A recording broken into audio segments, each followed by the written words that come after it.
I have to go to bed worried about if my house is going to catch fire. I have to go to work not knowing if my house is going to be standing still when I come home. Only on WRTV, serious concerns for people who live in Indy's Christian Park neighborhood, and it all centers around an empty house. The problems are getting out of hand.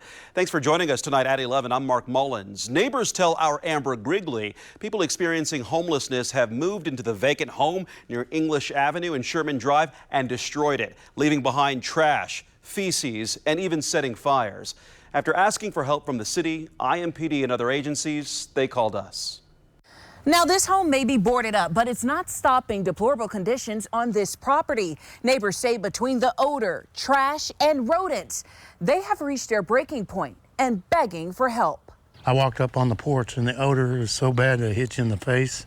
And it was like, oh my God, what is that? This vacant property on Fletcher Avenue. I watched rats and mice run up and down the driveway from my porch. We screw our gate closed just so that no one comes back to our yard. Has become a nightmare, according to residents like Kristen Calvert and Tim Hager. There was a privacy fence that was brand new, and they tore it down. And I guess when they decided they wanted privacy again, they went and gathered some wood, junk, and made their own. For more than a year, they tell me people who are experiencing homelessness have called this place home. The police come out, they remove him, make sure he leaves the property, but he's right back. And when the home gets boarded up, they've had him come out twice, they clean it up. As soon as they leave, he's right back with more junk from before. Kristen tells me she reached her breaking point when someone started a fire in the alley that spread to her garage. It's another one of his fires, but it was about 10 feet high. We've called the police numerous times. We've called city, health department, mayor's action line. I've pretty much called everywhere I've been told to call. We've reached rock bottom, really. It's time that somebody did something. It's you guys being called by Kristen. Now, I reached out to the city about this property. In a statement, the Department of Business and Neighborhood Services says it has issued 5 vacant board orders since November, including one last Friday. The department is also using new materials to strengthen and secure the boards. Our hands are somewhat tied, and it's frustrating to our officers as well, too. IMPD says they are familiar with this property, and this is a problem they see far too often.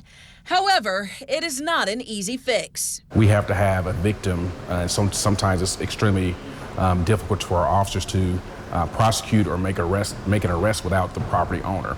Sometimes some of those properties may be in foreclosure or may be owned by a particular bank, and it's hard to figure out which banks, et cetera, that may be. IMPD says although residents may be frustrated about this, they should keep reporting the issues. Think about starting a crime watch. Reach out to the district to see if our community relations officers may come out, teach Crime Watch, continue to report. We'll continue to try to be as responsive as we can. You're being violated too. Absolutely, absolutely I am, and it doesn't seem like that matters.